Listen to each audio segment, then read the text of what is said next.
경건한 예배를 위하여 핸드폰 전원을 끄거나 진동을 해주시기 바랍니다. 다 함께 일어나셔서 성령과 진리로 성찬주일 예배를 하나님께 드리시겠습니다.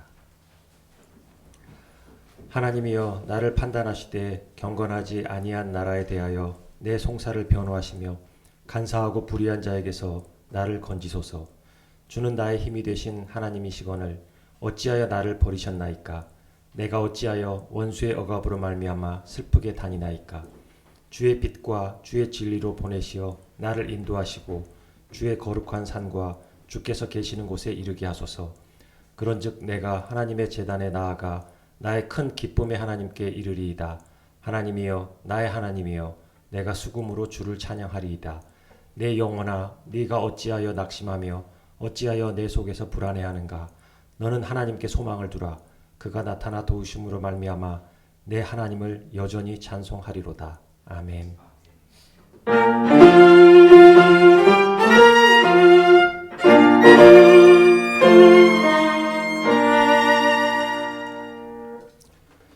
우리의 영혼을 소생시키시고 큰 힘이 되어주시는 은혜로운 하나님을 경배합니다. 낙심하고 불안해할 때 기도를 들어주시고 위로하여 주심을 감사합니다. 깊어가는 가을의 정취를 느끼고 여유를 갖게 하심을 감사합니다. 결실의 계절, 규리가 준비하는 수능도 열흘 앞으로 다가옵니다. 수고에 알찬 결실을 맺을 수 있도록 그동안 함께해 주신 성령 하나님이 끝까지 잘 지켜주시옵소서. 전쟁과 재난의 위기 상황이 점점 심해지고 있습니다.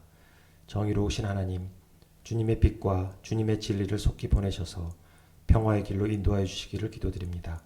성실하신 하나님의 계획이 있으시겠지만 오래도록 못 본 채 하시지는 않으리라 믿습니다. 고통받는 심령을 위로하여 주시고 긍휼을 베풀어 주시옵소서. 의에 줄이고 목마른 자는 복이 있다고 하셨는데 하나님의 사랑을 받는 오모른 교회가 더욱더 의에 줄이고 목말라서 하나님의 계획에 제대로 쓰임받게 인도하여 주옵소서. 유 목사님을 비롯하여 예배와 찬양을 위해 힘쓰는 손길들을 더욱 축복하여 주시고 영육의 강건을 허락하여 주옵소서. 오늘도 성령 하나님이 함께해 주실 것으로 믿으며 예수님의 이름으로 기도드립니다. 아멘.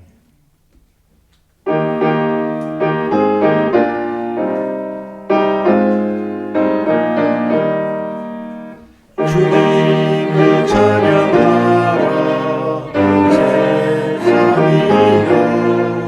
주님을 찬양하라 온 세상이여.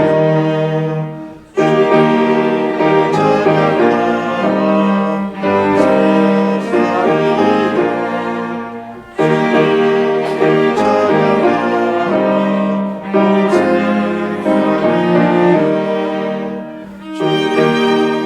찬양하라 온 세상이여. 주님을 찬양하라 온 세상이여.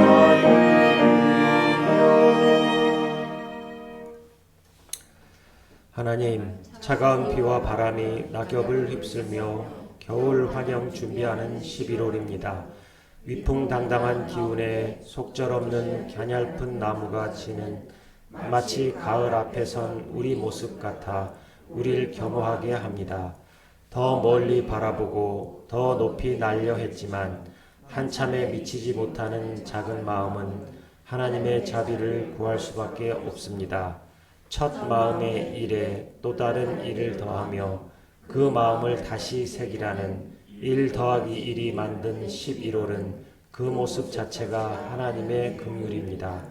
긍휼에 힘입어 나아가는 주님의 식탁이 우리를 다시 일으키는 자리 되게 하옵소서. 이는 내 몸이니 내 피니 라며 나눠주시는 떡과 잔은 주님과 더 가까워지고 친밀해지는 은총의 식탁 되게 하옵소서. 예수님의 이름으로 기도드리나이다. 아멘.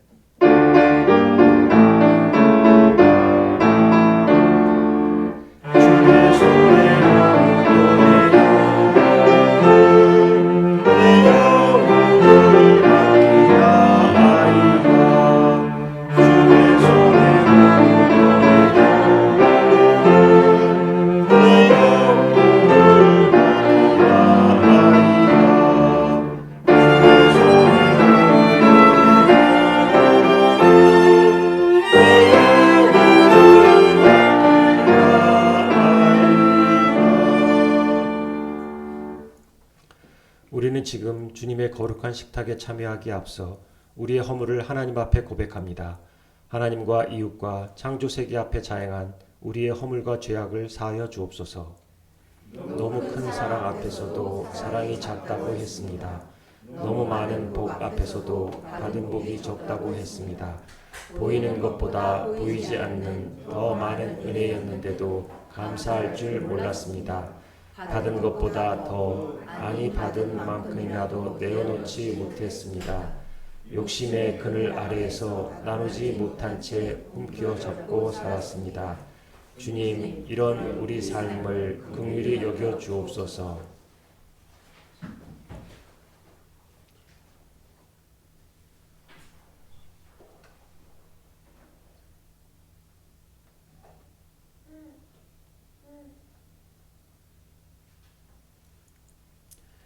회개하여 돌이키는 자녀들의 죄와 허물을 사해 주시겠다는 하나님의 약속입니다.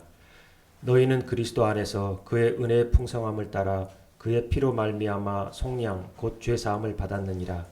하나님께서 우리를 흑암의 권세에서 건져내사 그의 사랑의 아들의 나라로 옮기셨으니 그 아들 안에서 우리가 속량 곧 죄 사함을 얻었느니라. 아멘.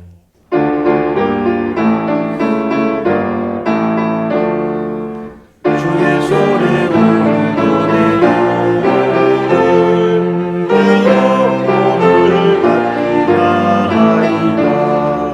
주의 손에 오늘도 내 영혼을 맡기나이다. 주의 손에 오늘도 내 영혼을 맡기나이다.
상가들이 울긋불긋 예쁜 단풍으로 뒤덮인 지난 한 주간 참된 그리스도인으로서의 삶을 살도록 인도해 주시어 감사합니다. 우리에게 새 생명을 허락하시고 사랑으로 자녀 삼아 주신 하나님의 큰 은혜에 감사합니다.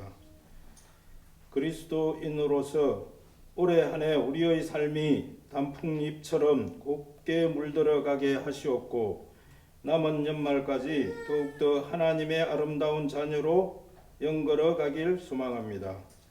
삶의 여정에 마주치는 이웃들을 경쟁과 정오가 아닌 따뜻한 배려와 사랑으로 대하게 붙들어 주시옵소서.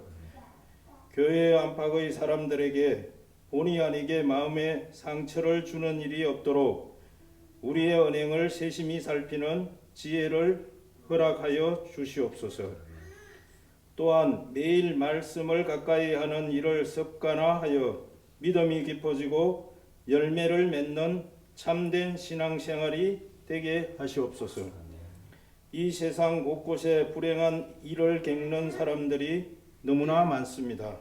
특히 이스라엘과 아마스 간 그리고 러시아와 우크라이나 간의 전쟁에 희생된 영혼들을 위로하시옵고 하루속히 종전이란 희소식이 들려 더 이상 전쟁에 참혹한 희생자가 속출하지 않게 하시옵소서.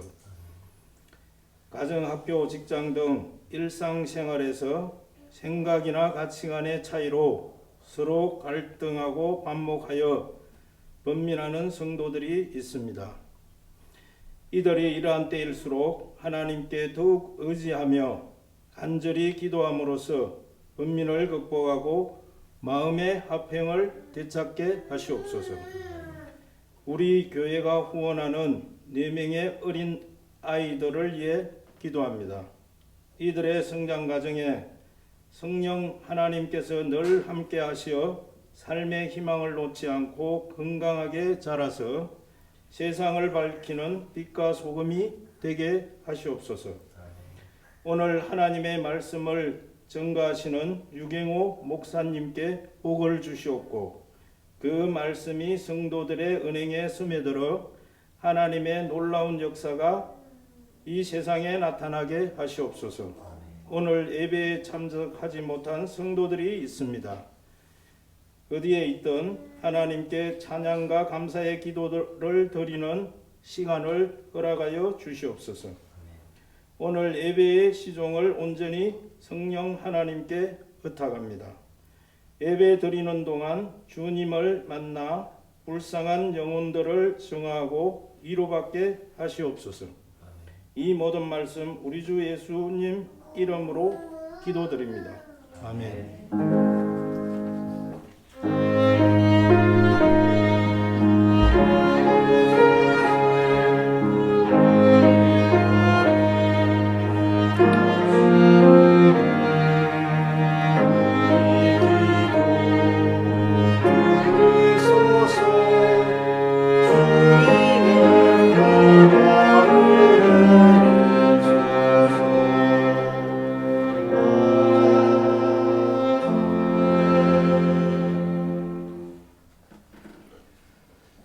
우리에게 주신 하나님 말씀은 창세기 49장 22절부터 26절까지입니다.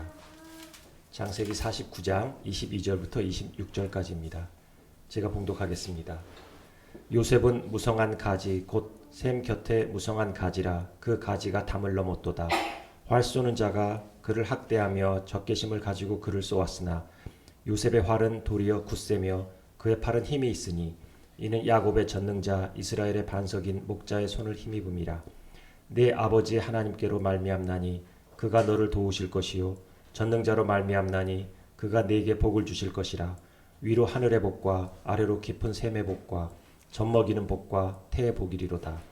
내 아버지의 축복이 내 선조의 축복보다 나아서 영원한 산이 한 옵음 같이 이 축복이 요셉의 머리로 돌아오며 그 형제 중 뛰어난 자의 정수리로 돌아오리로다.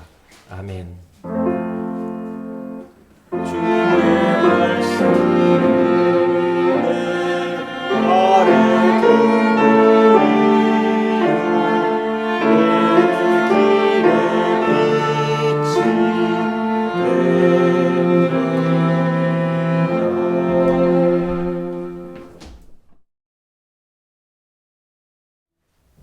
말씀을 나누기 전에 가스펠 찬양을 하나 들으시고 난 뒤에 말씀을 이어가도록 하겠습니다.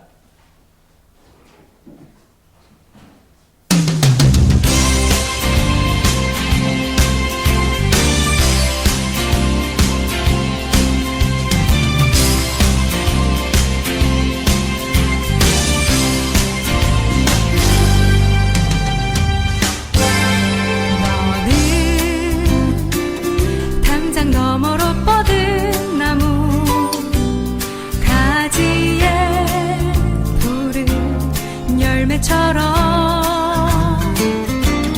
하나님의 귀한 축복이 삶에 가득히 넘쳐날 거야.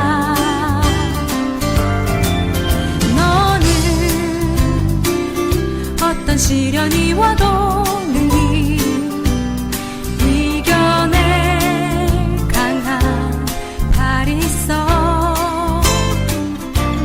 전능하신 하나님께서 너와 언제나 함께 하시니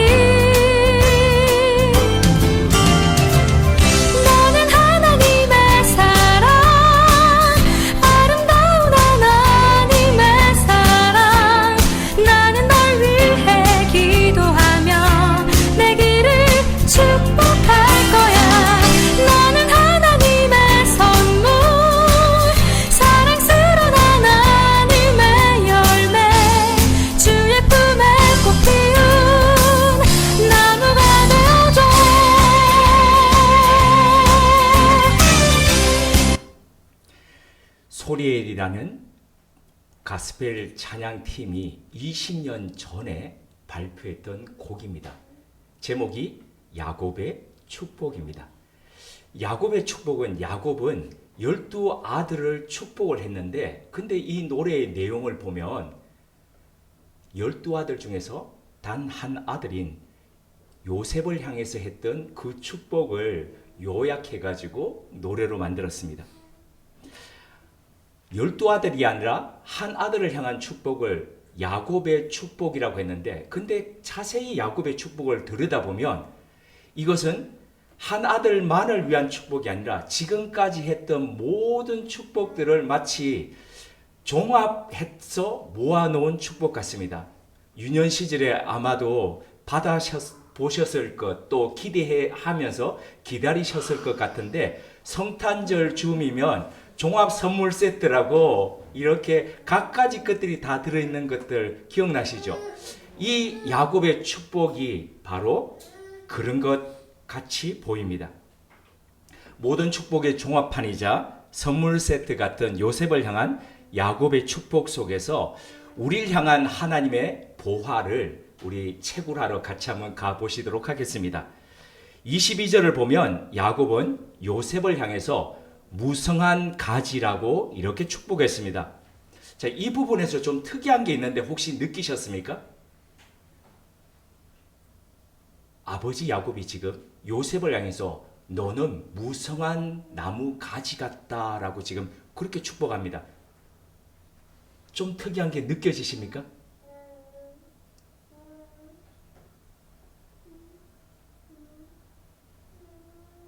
도연아 말해. 말로 해. 그러지 말고. 지금까지 야곱은 아들들을 축복하면서 다 아들들을 어떤 하나의 비유를 들어서 너는 이와 같다라고 이야기를 했습니다. 근데 대부분 뭐를 했냐면 동물을 비유를 들어서 이야기를 했습니다. 그래서 너는 사자 같다, 사자 새끼 같다, 나귀 같다, 나귀 새끼 같다, 또는 뱀 같다, 독사 같다, 암사슴 같다, 그리고 이리 같다. 다음 주에 보면 베냐민을 향해서는 이리 같다라고 그렇게 이야기합니다. 이에 비해서 요셉을 향해서는 동물에 비유하지 않고 지금 식물에 비유하고 있습니다. 그래서 무성한 가지 이런 식으로 표현을 한 거죠. 근데 그냥 무성한 가지가 아닙니다. 뒤이은 수식어는 샘 곁에 무성한 가지라고 이야기를 합니다. 그러니까 요셉은 샘 곁에서, 이게 우리나라 개념으로 생각하시면 안 됩니다. 물이 너무 귀한. 그래서 샘을, 예전에 왜 제가 샘을 얘기할 때도 물 저장고를 거의 밑으로 50m를 내려간다고 말씀을 드렸죠. 그 정도로 깊이 내려갔던 샘 곁에서 뿌리를 내린, 그래서 그 샘의 깊은 물을 빨아먹고 가지가 자라고 그 가지에 무성하게 잎이 달려 있는 바로 그와 같은 존재라고 지금 이야기하고 있는 겁니다. 가지가 무성하고 잎들이 푸른 것은 드러나지 않는 이유의 근거에 있는 겁니다. 잘 되는 것에는 잘 될 수밖에 없는 구조와 이유가 있습니다. 그냥 운이 좋아가지고 운빨로 잘 되는 것은 이 세상에 별로 없습니다. 잘 될 수밖에 없는 구조를 만들어가는 겁니다. 자주 제가 말씀을 드리지만은 어떤 사람은 음식을 만들었다 하면 만드는 것마다 맛있습니다. 근데 어떤 사람은 만들었다 하면 짜거나 달거나 그냥 이렇습니다. 왜 그렇습니까? 잘 만들 수밖에 없는 자신만의 레시피 구조를 가지고 있기 때문입니다. 거기에 특화되어 있는 거죠. 사람이 잘 되는 것도 마찬가지입니다. 잘 될 수밖에 없는 그런 구조를 가지고 있는 거죠. 이 부분을 시편 1편 3절은 마치 각주처럼 다음과 같이 설명하고 있습니다. 그는 시냇가에 심은 나무가 시절을 따라 열매를 맺으며 그 잎사귀가 마르지 아니함 같으니 그가 하는 모든 일이 다 형통하리로다. 여기서 말하는 시냇가는 은유적인 메타포입니다. 은유적인 메타포인데 이게 뭘 얘기하냐면 바로 하나님을 이야기하는 거죠. 그래서 생의 뿌리를 하나님께 깊이 내리고 있는 바로 그 사람은 아무리 시절이 계절이 바뀌더라도 그에 따라서 뭐 좌우되지 않고 뜨거운 여름이라고 해서 물이 없어가지고 바짝바짝 말라가는 것이 아니라 그런 계절에도 잎이 푸르면서 푸를 뿐만 아니라 그 푸른 가지마다 열매를 맺으면서 살아가는 그 삶을 살아간다. 그런 거죠. 왜 그렇습니까? 뿌리를 깊이 그 시냇가에 내려 있기 때문에 거기로부터 그 하나님께로부터 공급받아서 사는 인생을 지금 그렇게 이야기하는 겁니다. 귤이 회수를 건너면 뭐가 된다 그랬죠? 탱자가 된다 그랬습니다. 같은 품종을 심었는데 회수라는 것, 중국에서는 이 장강이라고 하는 것이 있는데 황하와 장강 사이에 조그마한 강이 흐르고 있는데 중국인들이 보기에 조그만 강이지 우리가 보기에는 큰 강이겠죠. 그 이름이 바로 회수입니다. 거기에만 건너가지고 심으면은 좋은 품종이었던 귤도 조그마한 탱자가 되더라는 겁니다. 사람들은 귤을 먹으면서 요즘 극조생 노지귤이 나오고 있죠. 귤을 먹으면서 제주귤이다 그렇게 얘기를 하죠. 그런데 육지 사람들이 그렇게 이야기하지 제주 사람들은 그렇게 얘기하지 않습니다. 제주에 가시면은 이게 반을 나눠서 럭비공처럼 생긴 제주를 반으로 나눠 가지고 제주시 쪽에 속해서 거기서 나온 귤이냐 서귀포 쪽에서 나온 귤이냐에 따라서 값이 달라집니다. 왜 값이 달라질까요? 맛이 다르니까 그렇겠죠. 그래서 제주를 여행 다니시다 보면 유심하게 보시면 중산간 도로마다 CCTV 카메라들이 쫙 있는데 거기에 이렇게 적혀 있습니다. 속도 카메라 말고 농산물 이동 감시 카메라. 왜 그랬을까요? 밤에 제주에서부터 귤을 가져와 가지고 박스가리에서 서귀포 귤이라고 파는 그런 업자들이 있기 때문입니다. 그런데 자, 서귀포 내에서 나는 귤이라 하더라도 양쪽 가에서 바람 많은 곳에서 자랐느냐 아니면 중간에 남원처럼 햇빛 많고 바람이 적은 곳에서 자랐느냐에 따라서 또 귤 맛이 달라집니다. 왜 그럴까요? 땅을 어디에 있느냐에 따라 가지고 햇볕을 얼마만큼 받았냐에 따라서 다르기 때문입니다. 품종이 같은데 맛과 향이 이렇게 달라지는 겁니다. 물과 토질이 다르기 때문이죠. 사람도 마찬가지입니다. 자, 그러므로 아무리 좋은 나무를 하더라도 좋지 않은 토양에 심으면 제대로 자랄 수 없지요. 풍성하고 좋은 열매를 맺을 수 없습니다. 사람 마찬가지라고 말씀드렸죠. 좋은 사람 만나면은 좋은 사람이 돼갑니다. 그래서 부모님들이 자녀들이 아침에 학교에 나갈 때에 이렇게 어릴 때에 기도해 주시지 않습니까? 하나님 오늘도 좋은 만남 가지게 해주십시오. 오늘도 좋은 선생님과 더불어서 좋은 이야기 나누게 하시고 좋은 친구들과 더불어서 좋은 영향 받게 해주십시오. 이렇게 기도하지 않습니까? 남편은 어떤 아내를 만나야 됩니까? 좋은 아내 만나야 됩니다. 아내는요, 좋은 남편 만나야 됩니다. 맞죠? 그죠? 맞습니다. 그런데 우리는 여기서 한 걸음 더 나아가서 한번 생각해 봐야 됩니다. 우리와 같이 사는 배우자, 가족들에게 우리가 좋은 환경이 되고 있느냐 하는 것입니다. 하나님께서 그 사람에게 특별하게 주신 것들이 있습니다. 그런 것들이 환경 속에서, 좋은 환경 속에서 다 잘 발현될 수 있도록 우리는 그렇게 돕고 함께하는 그런 배경이 되고 배필이 되고 있는지를 우리는 생각해 봐야 됩니다. 이렇게 말씀을 적용하다 보면 내 곁에 있는 사람의 말과 행동이 내 눈에 거슬리고 내 마음에 걸림이 될 때에 우리는 그게 그 말의 잘못이 아니라 내가 배경이 잘못되고 있고 내가 환경이 잘못되어서 이 사람이 이렇게 가는 것 아닐까 우리는 되돌아볼 필요가 있다는 거죠. 왜 이 사람은 자꾸 짜증을 낼까? 이 사람의 성격이 그래서 그럴까? 내가 그렇게 될 수밖에 없는 구조를 만들어서 환경을 만들기 때문에 이렇게 되는 것은 아닐까? 우리는 그렇게 돌아볼 필요가 있다는 겁니다. 그래서 교모해질 수밖에 없는 거죠. 요셉은 17살에 형들에게 팔려와 13년을 종살이와 감옥살이를 했습니다. 희망이 꺾여서 절망이 되는 그 긴 시간을 보냈습니다. 그런데 그 긴 시간 동안 그는 절망의 뿌리 내리지 않았습니다. 보디발 집안의 총괄 매니저가 되어가지고 살아갈 때에 이 사람이 나의 유일한 끈이구나 싶어서 그에게 뿌리를 내리지 않았습니다. 그의 부인이 유혹할 때에 여기 한번 어긋나 버리면 내 인생 그냥 끝나버린다 싶어서 그 보디발 부인에게 그 유혹 앞에 그는 뿌리 내리지 않았습니다. 이집트의 총리가 되어 파라오 다음에 국가 권력을 휘두르며 실세 중에 실세가 되었을 때에 그는 그 권력에 뿌리 내리지 않았습니다. 그의 뿌리는 보이는 사람이 아니라 보이지 않는 하나님, 진정한 샘 되시는 깊은 시냇가가 되시는 그 하나님께 뿌리를 내리면서 갔습니다. 그 결과가 바로 오늘 우리가 아는 요셉입니다. 우리는 매일매일 어디에 뿌리를 내리고 있습니까? 우리는 우리 주변에 사랑하는 이들에게 어떤 배경과 환경이 되고 있습니까? 요셉은 하나님께 뿌리 내린 단계에서 그치지 않았습니다. 한 단계 더 나아갔습니다. 그것은 22절 후반부에 기록되어 있듯이 그 가지가 담을 넘었다는 것입니다. 도시에서 자란 분들은 이 의미가 확 와닿지 않으실 건데 시골에서 자란 저는 이게 무슨 의미인지가 정말 절절히 와닿습니다. 유년 시절 저는 새벽같이 일어나는 아이였습니다. 새벽부터 공부하려던 것은 아니었고요. 만약 새벽부터 일어나서 그렇게 공부했으면 제가 아마 하버드나 옥스퍼드 가서 그렇게 아마 살고 있었을 것 같은데 전혀 그렇지는 않고 새벽같이 일어나서 동네 골목을 순찰하기 위함이었습니다. 예를 들어서 5월이나 6월이 되면 감꽃이 떨어집니다.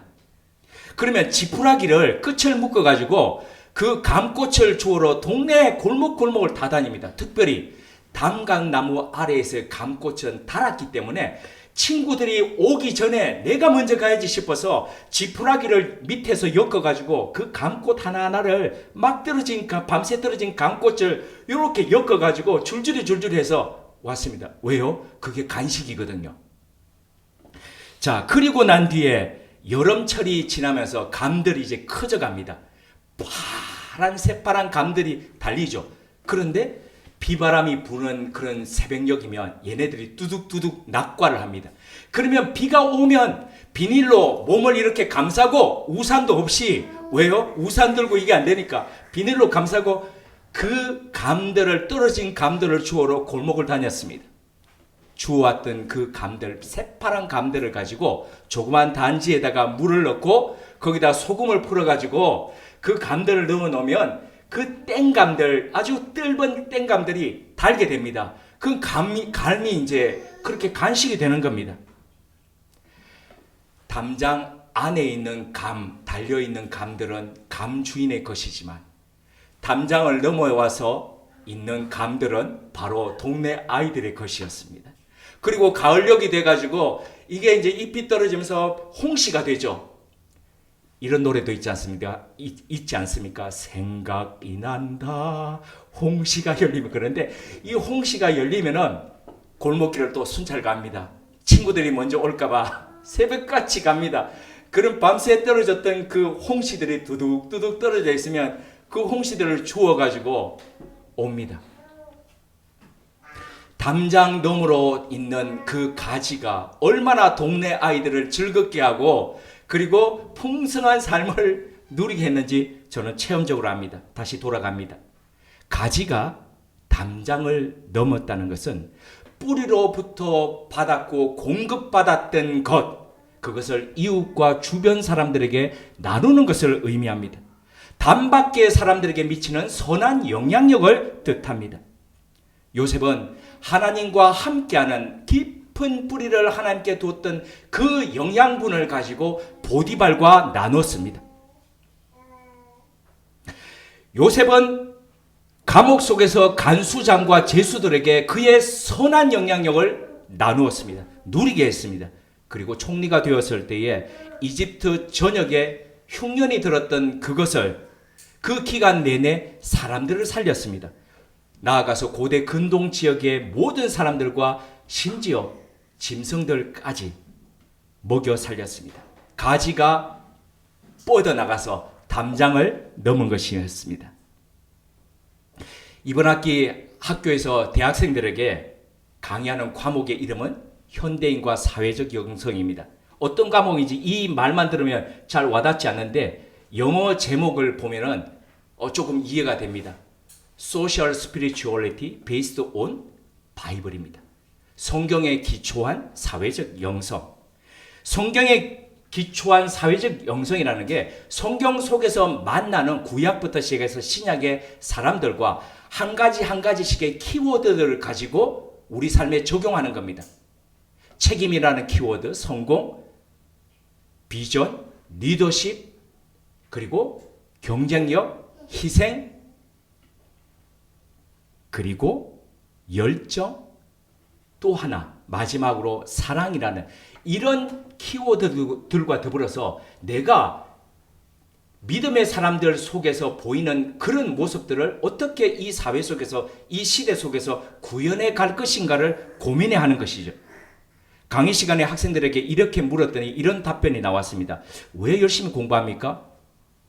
학점 잘 받으려고요. 학점 잘 받아서 뭐 하려고요? 좋은 직장 가서 연봉 많이 받고 결혼 잘 하려고요. 결혼 잘 해서 뭐 하려고요? 행복하게 살려고요. 그러면 행복하게 쭉 살다가 그럼 마지막에는 어떻게 하려고요? 마지막에는 죽죠. 그래서 제가 이쯤 되면 이제 다들 마지막 더 이상 할 말이 없는 거죠. 행복하게 살다가 마지막에 죽는다. 그래서 이 끝이 우리가 열심히 지금 살아가는 것이 끝이 죽는 것으로 그냥 이렇게 끝난다면은 그러면 이게 너무 허무하지 않는가? 오늘도 죽음으로 내달려가기 위해서 열심히 사는 것이라면은 그렇게 살기 위해서 돈 벌고 다 쓰지 못하고 허무하게 죽어갔던 수많은 사람들을 봤습니다. 심지어 오늘부터 시작해서 매일매일 같이 수백만 원씩 쓰더라도 다 못 쓰고 그의 나이 될 때까지 다 못 쓰고 쌓아놓았던 돈을 가지고 남겨놓고 가던 사람도 저는 봤습니다. 이렇게 한 것이 과연 끝이 모았다고 하더라도 결말이 행복할 수 있을까 학생들과 나눕니다. 그러면서 어떻게 우리 삶을 살아야 될까 질문을 던집니다.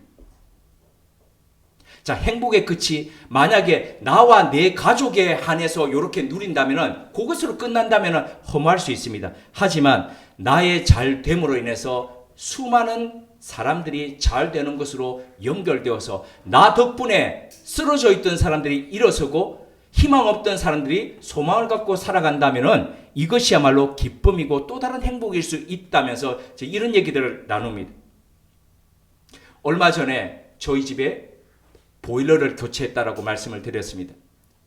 어떻게 보일러 관 속에 그렇게 시뻘건 녹물들이 그렇게 콸콸콸콸 나오는지 기가 찰 노릇들이었습니다. 새로 보일러만 바꾸는 것이 아니라 상수도를 연결해야 된다 그래서 차마 지금까지 상수도 연결하지 않던 것, 대문 앞에만 있던 관에 계량기를 달고 상수도까지 연결을 했습니다. 집 앞에 늘 와 있던 그 물을 연결했다는 거죠. 그런데 집 앞에 계량기를 달고 집 앞에 대문 앞에서 끌어들인 그 물은 저희 집 바로 바깥에서 오는 물이 아닌 건 알고 계시죠? 무려 수십 킬로 떨어진 팔당댐에서부터 오는 물입니다.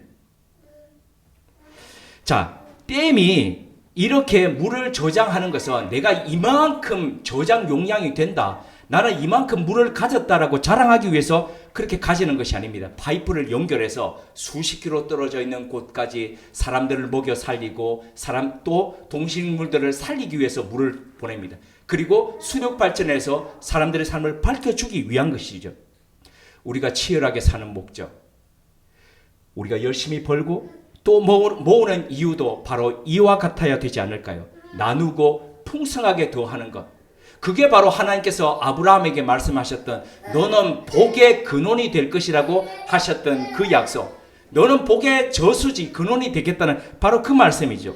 샘의 뿌리를 깊이 내린 나무, 담장 너머로 뻗은 가지.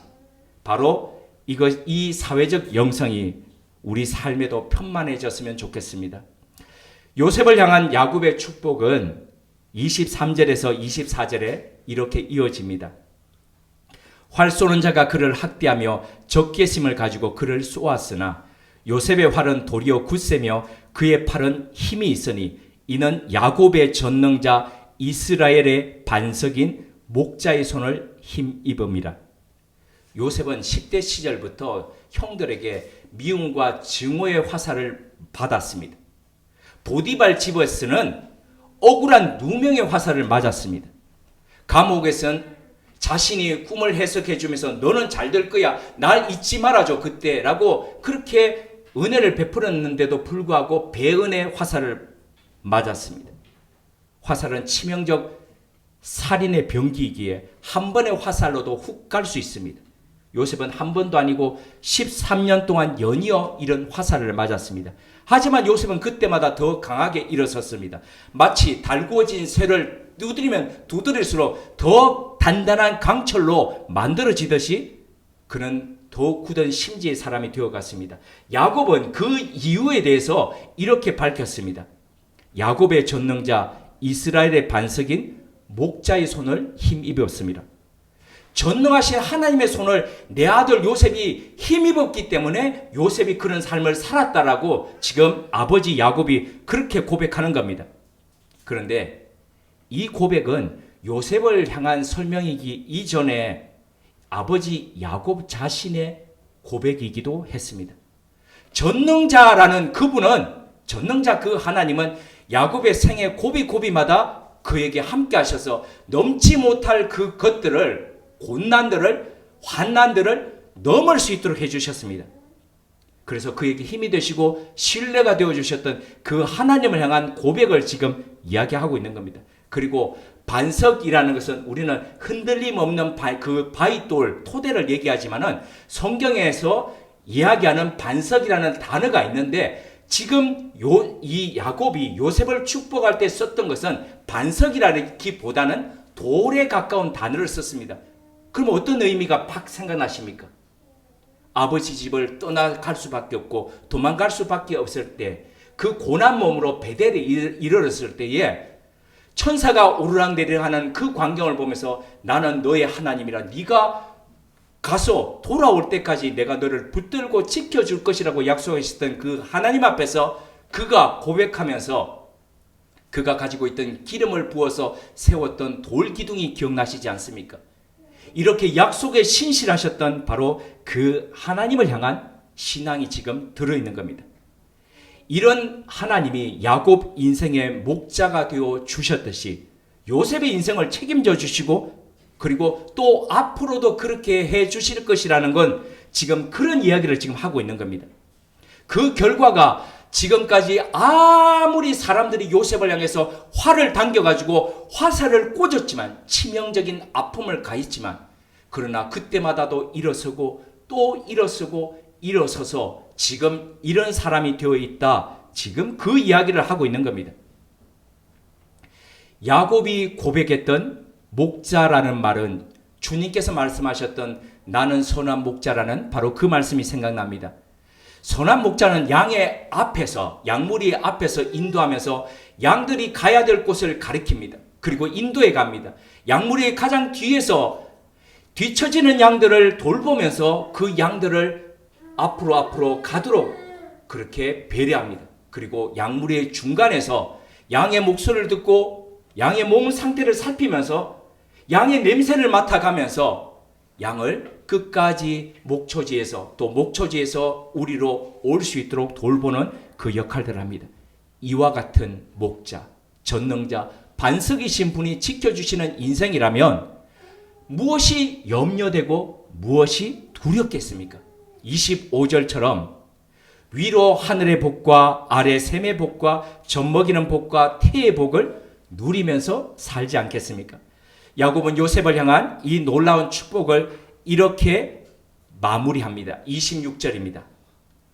내 아버지의 축복이 내 손조의 축복보다 나아서 영원한 산이 한없음 같이 이 축복이 요셉의 머리로 돌아오며 그 형제 중 뛰어난 자의 정수리로 돌아오리로다.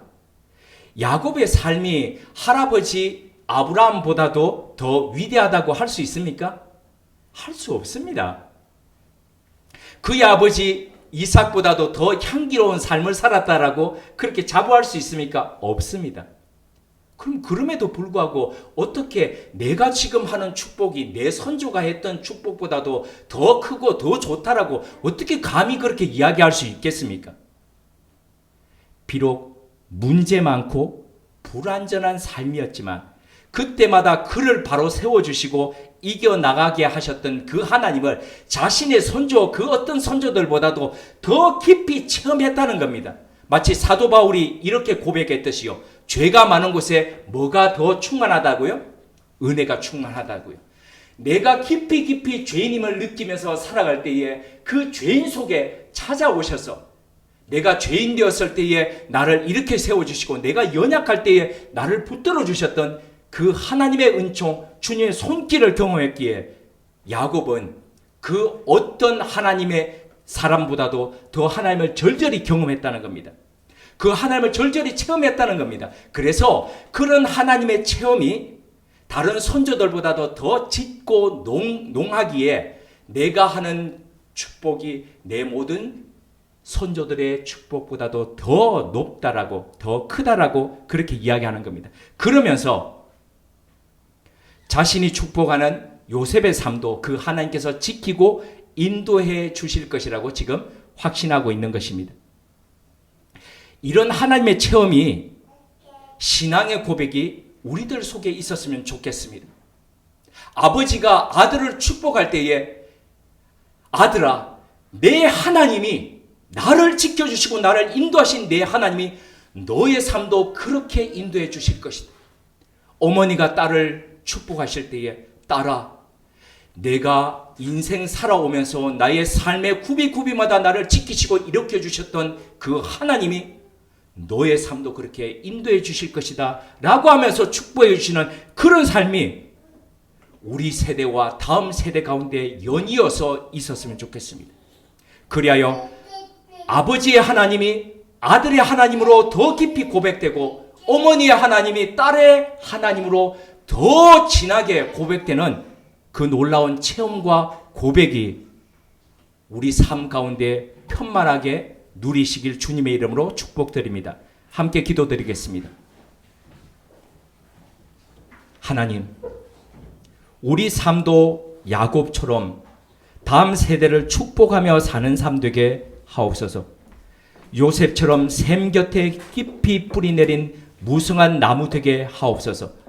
담장을 넘은 가지 되게 하옵소서. 다른 이들이 쏘아대는 미움의 화살, 누명의 화살, 배은의 화살 속에서도 더 강하게 일어나는 하나님의 손에 잡힌 사람들 되게 하옵소서. 축복의 힘을 아는 사람은, 그 능력을 인정하는 사람은 다른 이들을 축복하며 살아갑니다. 이번 한 주간도 믿음의 눈으로 축복하며 복을 흘러가게 하는 복된 사람으로 승리하게 하옵소서. 예수님의 이름으로 기도드립니다. 아멘.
이 식탁은 우리가 예수 그리스도의 몸에 참여하는 초대이며 우리가 나누는 뜻과 잔은 그리스도의 몸과 하나 되는 거룩한 사귐입니다.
주님께서 잡히시던 날 밤이었습니다. 주님께서는 떡을 들어 하늘을 우러러 축사하신 후 떼어 제자들에게 주시며 말씀하셨습니다. 이것은 너희를 위해 찢어지는 나의 몸, 곧 언약의 몸이다. 받아라, 먹어라. 우리 주님의 명령에 따라 주님의 몸된 떡 받는 예식을 가지겠습니다.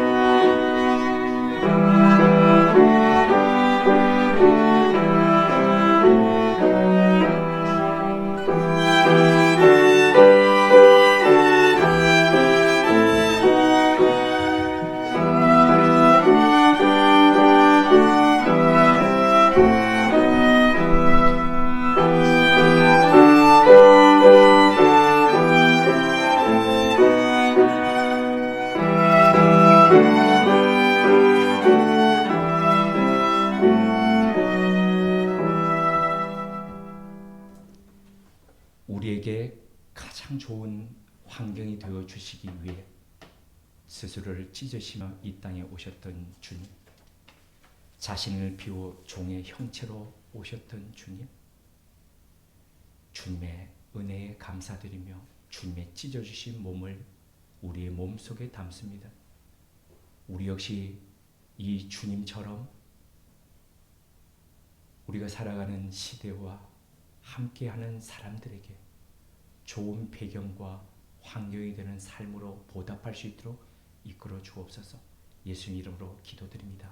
아멘.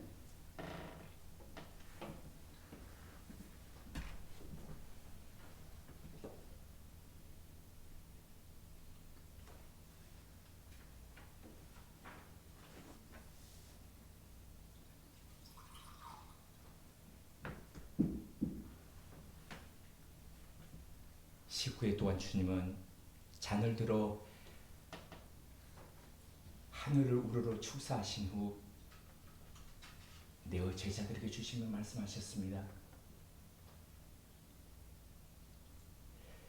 이것은 너희를 위해 흘리는 바 나의 피 곧 언약의 피다.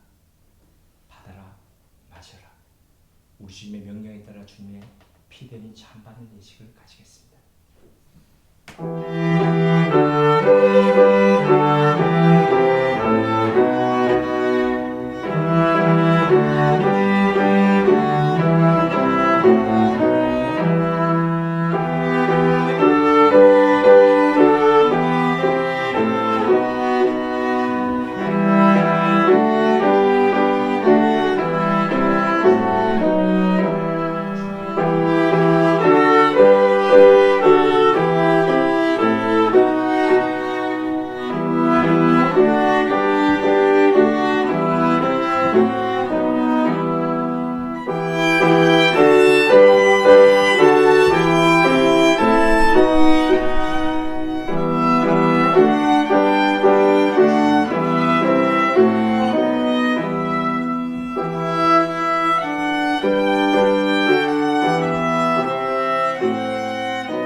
주님은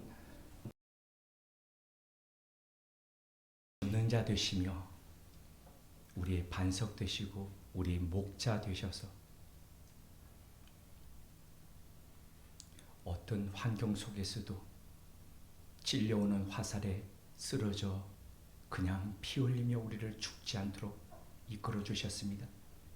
때리면 때릴수록 더더욱 더 단단한 심지의 사람으로 믿음의 사람으로 설 수 있도록 주님은 이끌어 주십니다. 끝끝내 주님 안에서 승리하는 사람으로 살아가도록 날마다 이끌어 주십니다. 주님, 오늘도 주님께서 흘려주시는 이 피를 몸에 담으며 우리의 목자 되시고 우리의 전능자 되시고 우리의 반석 되시는 분을 더더욱 의지하면서 우리 생을 승리하며 살아갈 수 있도록 이끌어 주옵소서. 예수님 이름으로 기도드립니다. 아멘.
오늘도 말씀을 통해 전능하신 하나님이 항상 함께 하시며 축복해 주시려고 하신다는 것을 일깨워 주시니 감사합니다.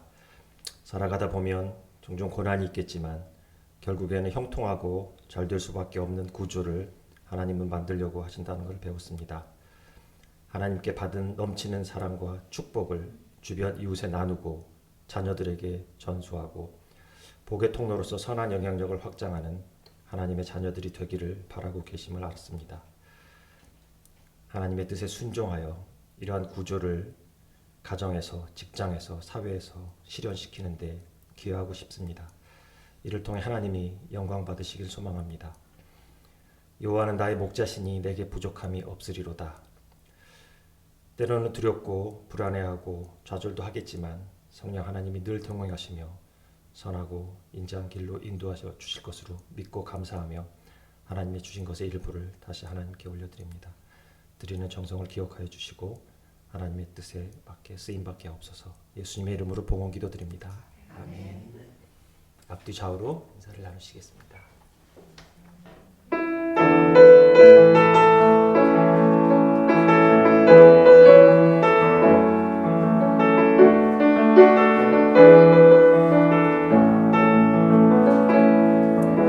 우리에겐 소원이 하나인데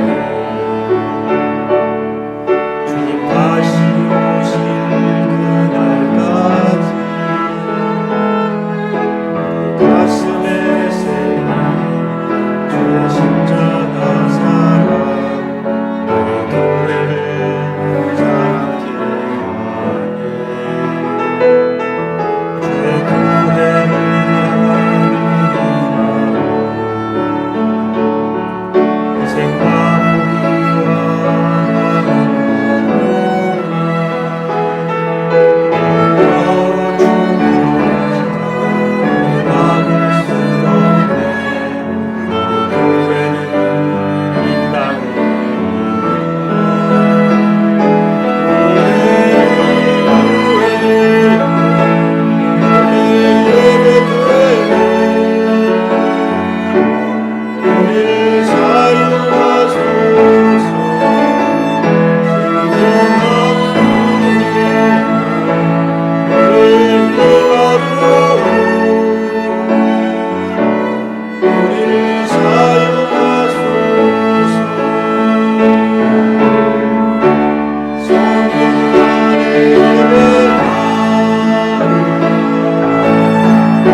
우리 구주 예수 그리스도의 은혜와 하나님 우리 아버지의 지극하신 사랑하심과 성령님의 감화하시고 교통케 하신 역사가 무성한 가지, 담장 넘은 가지, 그 여호와께 뿌리 내린 나무 됨으로써 그것들을 나누고 또 유통하며 하나님과 더불어서 하나님을 의지하며 그 하나님을 드러내며 살아가기로 다짐하는 주님의 사람들과 우물은 교회 위에 지금부터 영원토록 함께 하시기를 축원합니다. 아멘.